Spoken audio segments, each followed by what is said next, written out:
Ang pagbasa sa banal na ebanghelyo ayon kay San Lucas.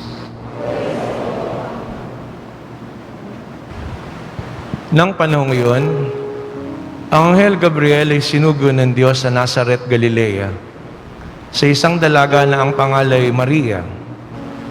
Siya'y nakatakdang ikasal kay Jose, isang lalaki buhat sa lipi ni Haring David. Paglapit ng anghel sa kinaroroonan ng dalaga, binati niya ito, "Magalak ka, ikaw ay kalugod-lugod sa Diyos." Wika niya, "Sumasa iyo ang Panginoon." Nagulumihanan si Maria sa gayong pangungusap at inisip niyang mabuti kung ano ang kahulugan niyon. Kaya sinabi sa kanya ng anghel, "Huwag kang matakot, Maria, sapagkat kinalulugdan ka ng Diyos. Makinig ka.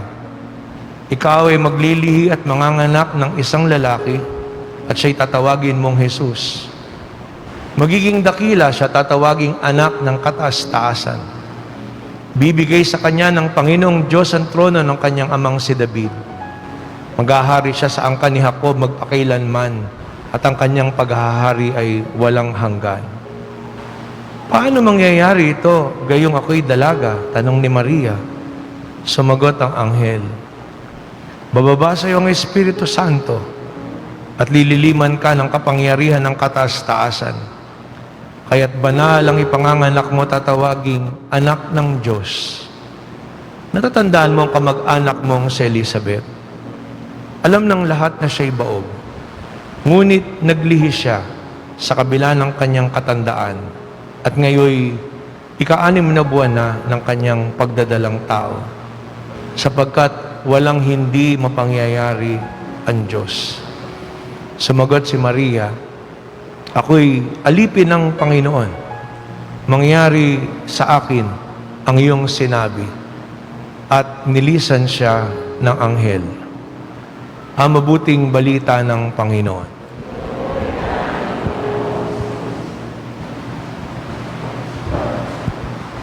Magandang umaga po sa inyong lahat.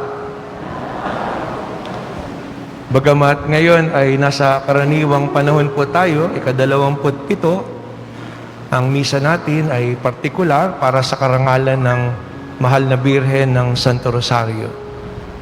Dahil ang buwan po na Oktubre ay buwan ng Santo Rosario.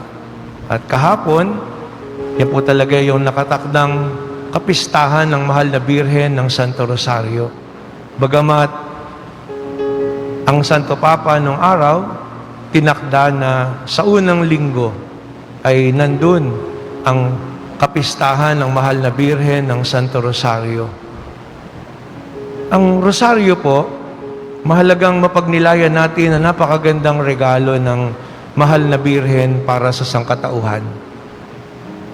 Ipinahayag po ito kay Santo Domingo, kay Saint Dominic, at itinuro ng Mahal na Ina kung papaano dadasalin at pagninilayan yung 150 misteryo na yon na dasal na abagi noong Maria na nagninilay sa buhay ng ating Panginoong Hesukristo. At yung mga Dominikano, yan po yung pinromote nila na devotion. Isa pong devotion ng Santo Rosario. At laging kilalang kilala po ito dahil nung dumating yung krisis sa simbahan na kinilulusob yung mga Kristiyano at halos matatalo na doon sa Lepanto, nagdasal ang Santo Papa sa Mahal na Birhen, dinarasal nila yung Santo Rosario. At sa kabila ng outnumbered yung mga Kristiyano sa digmaan na yon, na naig sila. At yun ay sa intervention ng pananalangin sa Mahal na Birheng Maria. At yung ganyang uri rin po ng pangyayari, mauulit, maski rito sa atin sa Pilipinas. Kaya meron tayong tinatawag na pagdiriwang sa Santo Domingo Church ngayong linggo na ito, dahil naman po doon sa tinatawag na La Naval de Manila.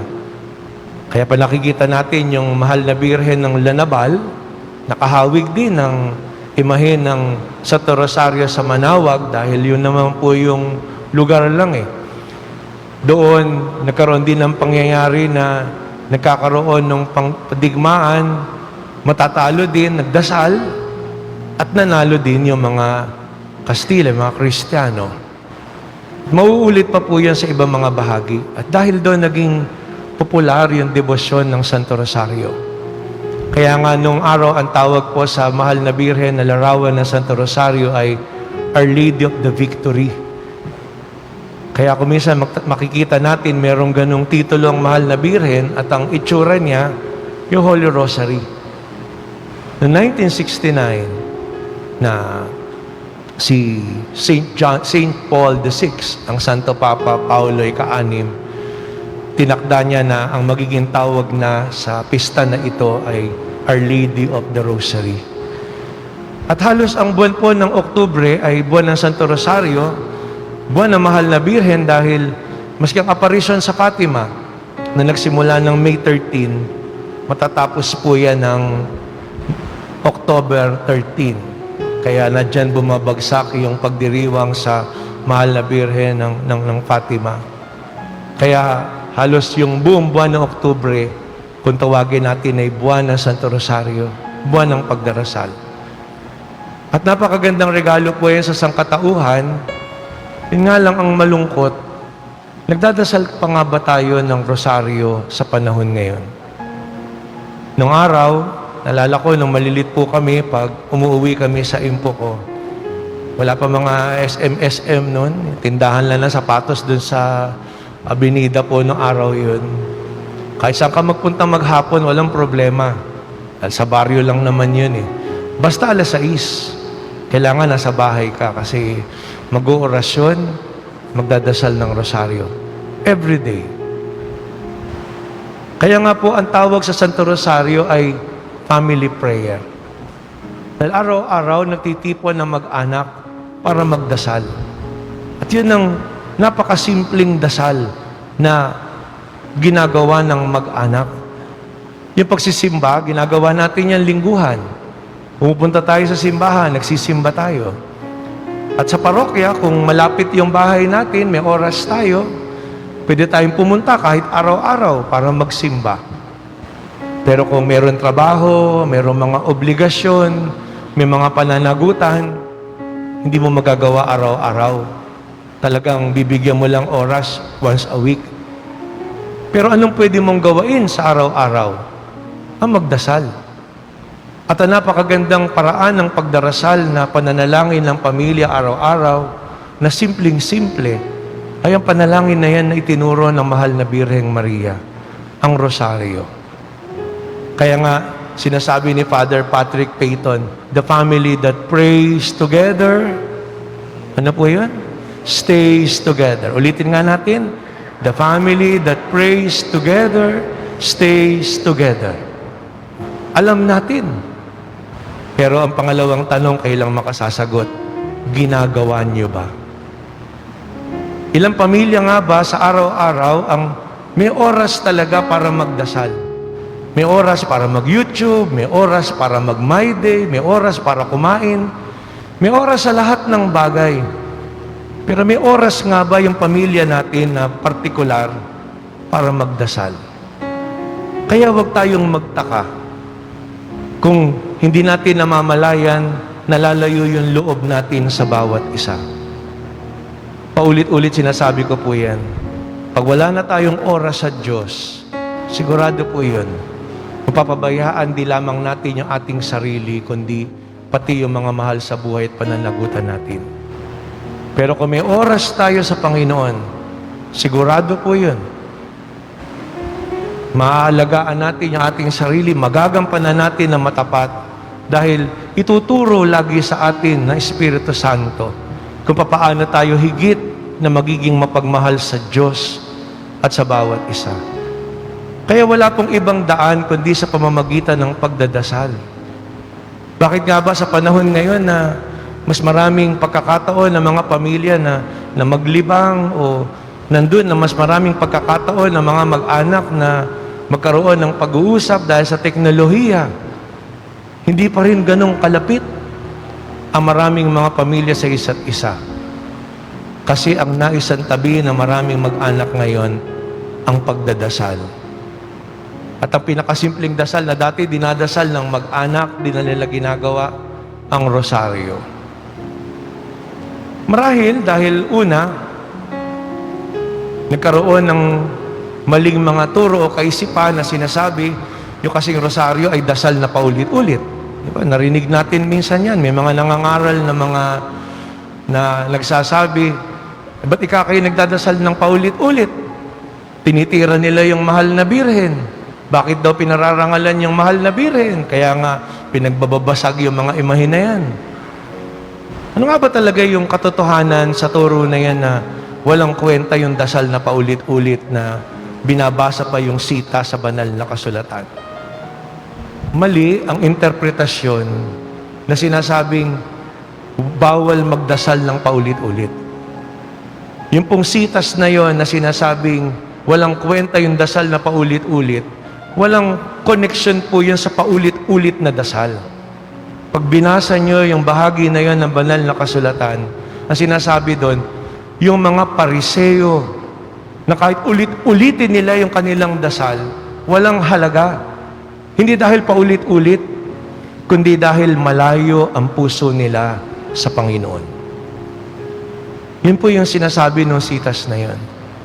Dahil kung mali at masama ang dasal na paulit-ulit, bakit nagtanong yung mga alagad, Panginoon, turuan niyo po kaming magdasal, manalangin, katulad nung ginawa ni Juan sa kanyang mga apostol. O ano sabi ng Panginoon? Kung magdadasal kayo, sa tuwing magdadasal kayo, ito sasabihin niyo, Ama namin, sumasalangit ka, sambahin ang ngalan mo. Yung mga literal sa Bible na yan. Ayan, sabi ng Panginoon, tuwing magdadasal. Hindi naman sinabi ng Panginoon sa mga apostol, bawal. Hindi pwede paulit-ulit. Mag-imbento ka ng sarili mong dasal. Walang ganun. Yung mga anghel nga po walang alam na kanta kundi Osana. Di ba? Kaya lang banggitin yung mga anghel. Lagi sila sabi, laging Osana, Osana, Osana sa Diyos sa kaitaasan. Banal, banal, banal. Ulit-ulit yun. Mahalaga po, sa pagdarasal natin, dapat marubdob tayo sa pagdadasal. Yung paulit-ulit na pagdarasal ng rosaryo, hindi po yun ulit-ulit lang. Yun ay supposedly meditation. Pagninilay. Ang problema po kasi kung minsan, pag nagdadasal tayo ng rosaryo, gusto natin matapos kagad. Kaya pabilisan. Merong mga nagdadasal, yung rosaryo, yung abagi ng Maria, isang hingahan lang. Diba? Pagbuntong hiningang ganun, tapos. Yung iba naman, di pa natatapos yung naglilit, atap na sumasagot, kasalanan ng kamamatay. Amen. Kaya tuloy yung mga kabataan natin parang nawawala ng gana. Kasi hindi nila nararamdaman. Ang bawat butil na rosaryo, parang pagsasabi lang yan ng I love you. Subukan mo sabihin sa asawa mo, I love you, I love you, I love you, I love you. Pag hindi sinampal ano ka? Siramplaka ka ba? Pero pag binibigkas mo yan ng merong puso't kalooban mo, I love you. Hindi. Mas ramdam yun ng tao.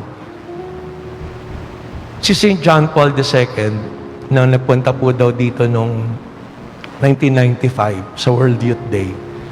Pagkaraan nung magdamag na pagbabantay dun sa grandstand sa Luneta, uuwi doon sa Nunciatura. Kinukwento po ng kaibigan namin, akala namin pag uwi, matutulog na si Pope.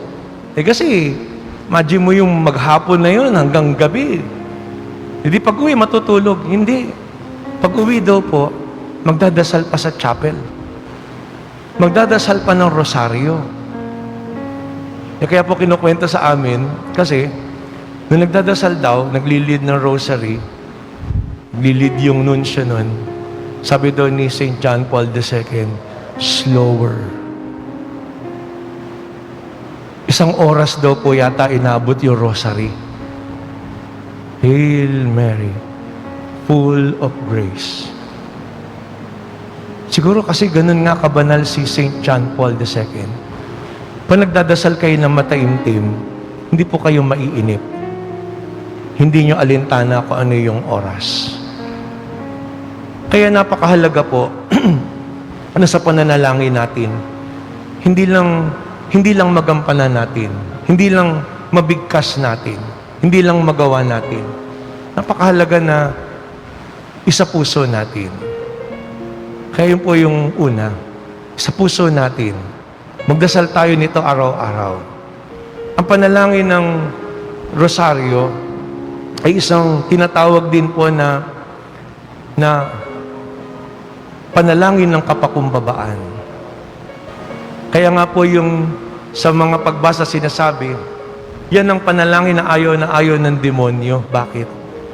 Kasi punong-puno ng kapakumbabaan na paulit-ulit na nabibingi yung demonyo kasi yung demonyo kapalaluan.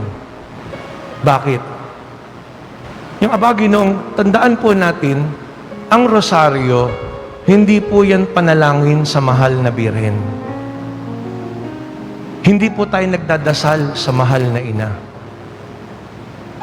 Ang rosaryo ay pananalangin kasama ni Maria. Kung sakali man na kinakausap natin na mahal na birhen, anong panalangin natin? Samahan tayo sa pagdarasal. Kaya po isang mabisang dasal ang rosaryo. Kaya mabisang sakramento at pinakamahalaga ang Eucharistia. Sa rosaryo, kasama natin ang mahal na ina na nagdadasal. Sa Eucharistia, kasama natin si Kristo na nag-aalay. At yun yung napakahalaga na lagi po nating alalahanin. Kaya mabisang panalangin kasi inaanyayahan natin, dinarama natin, pinahahalagahan natin ang presensya ng mahal na ina sa pagdadasal natin. Sino nga bang masugid na mananalangin kundi ang isang magulang na nagmamahal sa kanyang anak, lalong higit isang ina. At ang mahal na birhen, yan ay pinahahayag natin.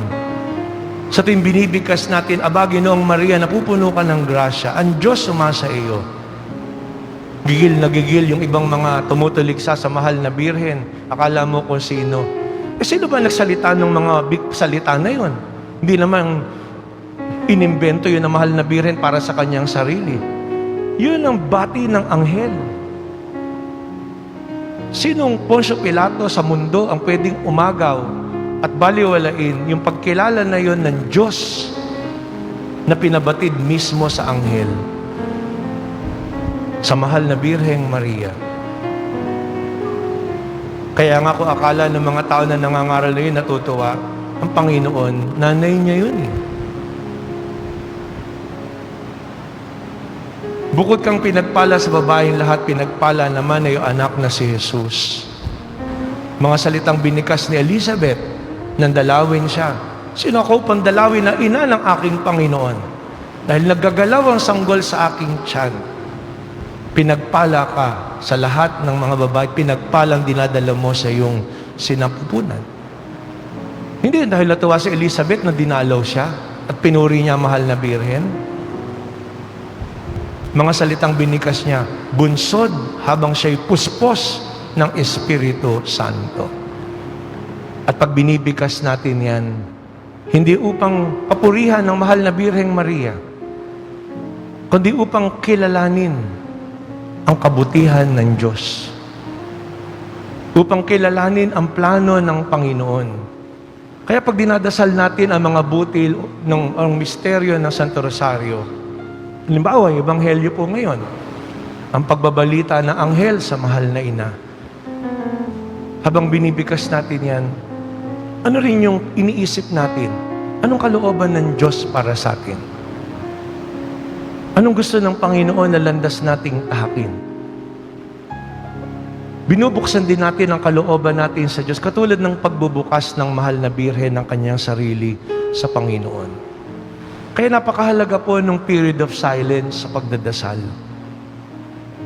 Kung sakali maisip mo yung mga bagay na hindi distraction yan, yun ay para nandun na magabayan tayo kung anong direksyon yan dapat gawain natin sa ating buhay. At yung pangalawang bahagi, Santa Maria, Ina ng Diyos. Tinatawagan natin siya, kinikilala natin siya dahil alam natin sa krus, ibinigay siya sa atin. Hindi lang siya ina ng ating Panginoong Jesucristo, kundi ina rin natin. At hinihiling nating samahan tayo. Tulungan tayo. Kami na mga makasalanan, ngayon at kung kami mamamatay. Hindi tayo dinirinig ng Panginoong Diyos dahil matyaga tayong magdasal.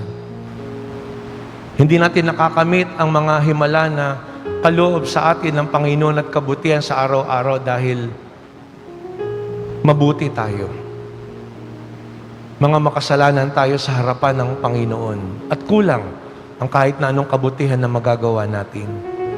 Pero nananalig tayo sa awa at habag ng Panginoon. Kaya po, sana itong buwan na ito ng Oktubre, ibalik natin yung kaugalian na yan ng pagdarasal araw-araw. Pwede yung haluan ng Bible reading, walang masama po dun. Pero yung rosaryo, yan yung simple. Kaya nga makita niyo yung rosary, nag-evolve. Dati, 5 misteryong kompleto. Ngayon, pwede ng bracelet. Ngayon, pwede ng sing-sing. Minsan, na sa akin, estudyante, Father, pwede po ba ako magsuot nito? Ang sagot ko, dinadasal mo ba? Pag sinuot mo yan, kailangan dadasalin mo araw-araw. Ang biro ko na nga lang, yung iba, malupit, ginawa, anklet. Ayun ang wag na wag niyong gagawain. Mahiya ka naman sa Panginoon na papatayin mo sa amoy ng paa mo. Pangit naman siguro, bibig kukunin mo mula sa paa mo, tapos saka ka magdadasal. Pero yun po pwede mong dasalin anumang oras. Kasi yun po yung panghuli. Ang rosary, ang tawag po dyan layman's breviary. Yan yung practical na dasalang aklat na pwede mong bitbitin araw-araw. Yung breviaryo po, laman yan yung dasal mula umaga hanggang gabi. Kaya nga bagamat sanay tayo na nagro-rosary pag nasa simbahan o magkakasama, 5 misteryo, yung mga madre, 20 misteryo pa po yan, araw-araw. Pero kung advice ko po practical, pwede naman yung installment. Kaya nga breviary Dasal ka ng umaga, dasal ka ng tanghali, dasal ka ng gabi. Dahil kuminsan, pag nagdadasal, 3 misteryo po, pero papayo ko sa inyo, sa umaga, pagising nyo, 2 misteryo. Minsan kasi, pag nagdadasal ka rosary, tumitigil yung rosary po namin Kasi nakatulog ako. Diba? Ako yung leader. Kaya kuminsan. Kung ba't ganun? Pagka nagdadasal, saka ka inaantok. Di ba? Pero kung 2 mysteries, hindi ka aantokin basta. Sa umaga, ang laging ritual namin ng araw po, pagising, titimpla ng kape o gatas. Kung may katulong, hindi yung katulong ang nagtitimpla, yung anak. Kasi yun lang yung maliit na gesture na pwede mong pakita sa magulang mo yung pagmamahal. Although na maliliit kami, nagtuturoan pa kami. Noong araw, komplikado po yan Papakulo ka pa sa tahuri, maglalagay ka pa dun, magsasaling ka sa telmo, tapos kukunin mo pa sa lalagyan. Ngayon, isang saksak lang na electric kettle, tas 3-in-1, tapos. Kaya lang, anong gusto niyong kape? Malamig, mainit? Ha? Matatanda nga po talaga kayo, no? Kasi mga bata, iced coffee gusto. Ha? Pag naman mainit, anong ginagawa po niyo? Iniinom niyo ba kagad? Pinalalamig. May maintindihan sa Pilipino, no? Gusto mainit na kape, tapos palalamigin. Tapos na yung mga nilawayang kape na pinaghihipan. Diba? Nung bata ka, ganun Kaya daw maamoy yung mga bata ng araw kasi hinihipan lahat yung kinutsara na yan. Soup, kape. May kasamang laway pa yan. Sasaksak sa'yo, kaya maamong-maamo ka. Ngayon, pag sinaksak mo yan sa electric kettle, maganda po yung everyday. Bago kayo lumunsad sa mga trabaho, 2 mysteries. Habang lumalamig yung kape o gatas, 2 mysteries. Salamat, Panginoon, sa panibagong araw na to. Samahan niyo po kaming mag-anak sa anumang gawain namin. Ay, 10 misteryo na yun, yung 10 beads na yun, o 20, pwede mo isa-isahin yung mga mahal sa buhay mo. Isang Hail Mary para kay nanay, kay tatay, kay junior, kay ate. O, pati kay brownie, saka kay kutsi, pwede. O, sa mga alaga ninyo, sa may sakit. Mauubos yung 20 na yun. Ang dami mo na pagdasal. Pero mahalaga po doon, sinimulan mo yung araw na inaanyayahan mo ng Diyos, dinarama mo yung presensya ng Panginoon, punuin ka. Kesa namang umagang-umaga, nagtatatala ka, mainit ang ulo mo. Bunganga ka ng bunganga doon. Ikaw yung alarm clock ng bahay. Pag yung kasama nyo sa bahay, mga bungangera, patugtugan nyo ng rosaryo nang hindi tumigil yan eh. Pero maganda pong gawain natin yun. 2 misteryo. Bago tayo umalis, baon natin yun. Yung isang misteryo sa tanghali. Saan ka man nandun? Sa school, sa trabaho, o nagbabiyahe ka. Tapos yung huling 2 misteryo, pag-uwi nyo ng gabi. Habang iniinin yung kanin, habang naluluto yung ulam, nakaset na lahat yung sa pinggan na yan, umaupo kayo. 2 misteryo ng rosaryo. Salamat, Panginoon, ito uli kami. Natapos ang buong maghapon.